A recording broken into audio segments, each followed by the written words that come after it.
પોરબંદર પક્ષીનગર તરીકે જાણીતું છે અને વિદેશી પક્ષીઓ શિયાળામાં મોટી સંખ્યામાં આવે છે. અહીં પક્ષીઓ માટે સેવા કાર્ય પણ કરવામાં આવે છે.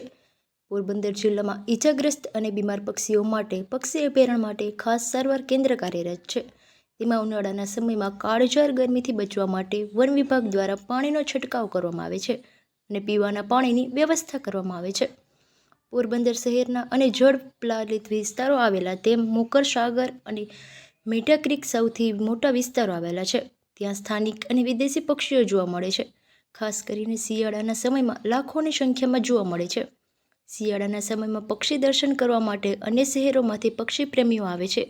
મકર સંક્રાંતિના દિવસે પતંગના કાતિલ દોરાથી અનેક પક્ષીઓ ઈજાગ્રસ્ત બને છે. તે પક્ષીઓ ઉપરાંત બીમાર પક્ષીઓને જીવનદાન આપવા માટે પોરબંદર શહેરની મધ્યે આવેલા પક્ષી અભયારણ્ય સારવાર કેન્દ્ર શરૂ કરવામાં આવ્યું છે. તેમાં બીમાર અને ઈજાગ્રસ્ત પક્ષીઓને સારવાર આપવામાં આવે છે. આરએફઓ ભમરના જણાવ્યા અનુસાર હાલ ઉનાળો સમય છે અને આકરી ગરમી પડી રહી છે, ત્યારે પક્ષીઓને મુશ્કેલી ન પડે તે માટે સતત પાણીનો છંટકાવ કરવામાં આવે છે. તેમજ પાણીના કુંડા પણ રાખવામાં આવ્યા છે. તેમજ ભોજનની પણ વ્યવસ્થા કરવામાં આવી છે. બીમાર પક્ષીઓ મોર, બુતર, કુંજ, બાજ સહિતના 300થી વધારે પક્ષીઓને સારવાર આપવામાં આવે છે. ઉનાળાના સમયમાં બીમાર અને ઈજાગ્રસ્ત પક્ષીઓની તાકેદારી રાખવામાં આવે છે. મારું નામ મહેન્દ્ર ચૌહાણ છે. હું રાઉન્ડ ફોરેસ્ટર પોરબંદર બર્ડ સેન્ચ્યુરીમાં ફોરેસ્ટર તરીકે ફરજ બજાવું છું.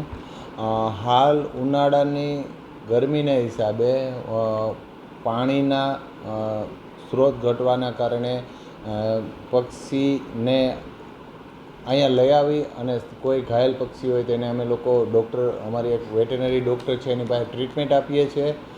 તથા અમારી પાસે જે પાંજરામાં કેજ પક્ષી જે ઉડી ન શકે અથવા તો ઘાયલ પક્ષી હોય એને અમે રાખીએ છીએ.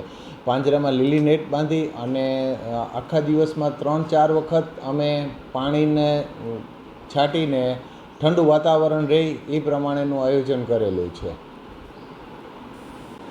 તથા અમારી પાસે અહીંયા 12 કે 13 ક્રેન્સ કુંજ છે જે અમુક ઉડી શકે છે અને અમુક નથી ઉડી શકતી. તથા ઢોક બગલા પર છે જેની પાંખું સંક્રાંતના દોરાના કારણે કપાઈ ગયેલી હતી. કાયમી માટે અપાઈ જતા એટલે પાંજરામાં રાખવા કરતાં એને કુદરતને ખોળે રિલીઝ કરવાનો. અમે એને 2 ટાઈમ ફૂડ ખોરાક આપીએ છીએ, જેમ કે માછલી અને ક્રેનને ચણ ને દારિયા સિંગ એવું નાખીએ છીએ. અને એ ક્રેન્સ છે એ પાણીના પોઈન્ટની આજુબાજુમાં રહી છે અને એમાં એ ગરમીનું ટેમ્પરેચર મેન્ટેન કરવા માટે પાણીના અમે જે વોટર પોઈન્ટ બનાવ્યા છે એમાં નાહી છે, પાણી પીએ છે અને એની આજુબાજુમાં જ વધારે પડતા રહે છે.